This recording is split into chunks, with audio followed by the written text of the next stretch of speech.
Good morning, my fellow yogic travelers. I'm mighty glad to be alive today, and I hope that you are too, as we continue to live, laugh, love, learn, linger, and live the life we love. Today, I want to give a little riff on kinds of power. We live in a world where there's so much difference between the people who have power and the people who don't have power, the haves and the have-nots. And a lot of times, maybe you think like, "Oh, I don't have the power to do anything." And I don't know how you're defining power. Is it like power to lift the bench press 500 pounds? Power to kick somebody's ass in the MMA ring? Different kinds of power, right? To land a jet plane, right? Scuba dive and punch a shark in the nose, you know, intimidate somebody. I mean, I don't know what you think power is. There's a lot of other ways of thinking about power, which in yoga, of course, is the third chakra issues. So I'm going to name a number of these. And then once you get the idea where I'm coming from, you realize you could tap into a lot of different kinds of powers once you start thinking it this way. So accommodation is a kind of power. Like when you follow rules because it's a smoother course to take by accommodating what's going on. I know it's like a simplistic model of like a parent who doesn't want to have trouble with their kids, so they give them a pass. But to accommodate, you have to have both, not just a compliant yes, but a vigorous no every now and then. Then you understand what the power there is in accommodation or not. Ambition is another kind of power. How does your reach exceed your grasp? Or what's heaven for? Your ambition has a lot to do with your appetite, right? And in that middle of the word appetite is the PET part. That's the patera, like a wing. That's your wingspan. So if you have rigor mortis of the imagination, you don't have any idea about what a meaningful future would be for you. So you don't have any ambition. Authority is another kind of power. How do you step into the place where you choose to lead or control or guide? Yeah, of course, the negative aspect of authority, which is why people don't want to step into power, is not just the fear of authority, but the usurpation of authority in the form of tyranny and people who use violence and intimidation to lord it over other people. But as I always say, use your power on behalf of other people. You won't worry about misusing your power. Concentration is a kind of power. Focused immersion, plugging in yourself to something and staying open to watching what's going on. That inward focus is totally yogic or shamanic, and it brings determination to face the various kinds of challenges, tensions, and especially the non-win dilemmas that we all have to face in life. Concentrate. Decisiveness, decision is another kind of power, like a judge taking a gavel and ending the court. That's it, deciding, closing the proceeding once and for all. So decision takes you out of waffling, out of ambivalence, and gives you victory in a certain way instead of wavering around. Efficiency is another kind of power. Accomplishing things in a smooth way, learning how to subjugate conditions, you could say. As long as improving your efficiency doesn't make the quality of your relations with other people less. You can be so efficient, you're too in your head, and then you miss your heart. Exhibition is another kind of power. And I'm not just talking about genital display. Psychologically, it just means a person wants to call attention to themselves.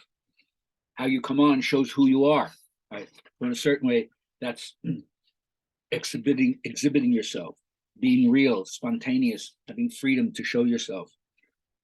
Fierceness is the kind of power, the part of you that wards off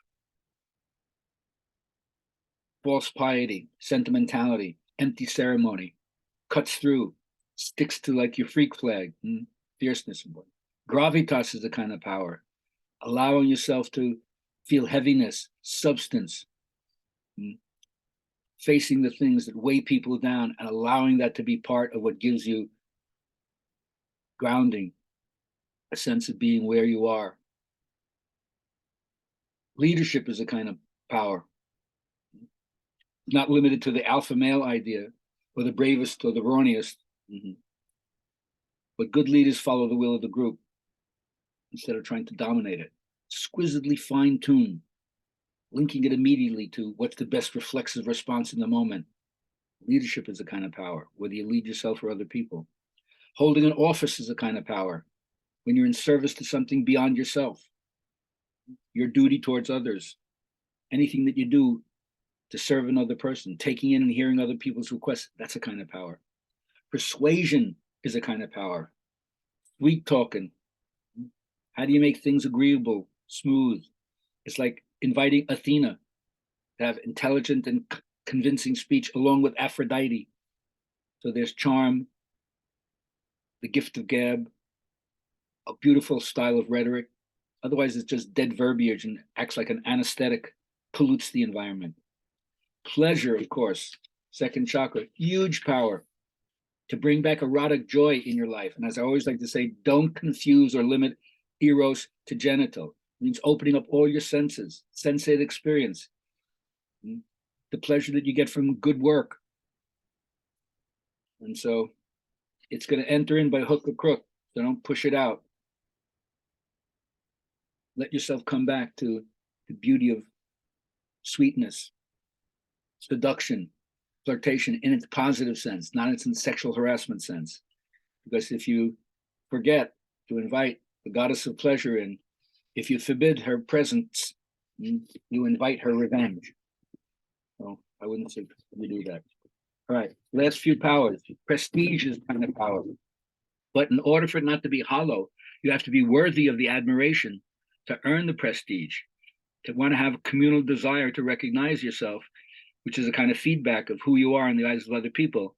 But the key is to make yourself the kind of person you want people to think you are. You can't do it by pretense, by hypocritical thought, or by empty display. And if you do that, you get reputation. Reputation is a kind of power, a distinction, a passion for distinction. And you work to keep that image polished. Like when you see sports people and their tremendous work ethic to give them the virtuosity that they have. And then last but not least is the power of service. Everybody feels offended by having to serve, yet we all want people to serve us. So we want it, but who wants to give it? Problem is that the word serve is connected to words like surf, and I don't mean surf like in the ocean, like slave comes from the Latin service, servitude, servility. But yet, when you're in relationships with each other, only thing that you're there for is to serve the other people in the relationship. Each one of you serves the other. Their success is your success is their success. I hope you find multitudes of power beyond what I just shared.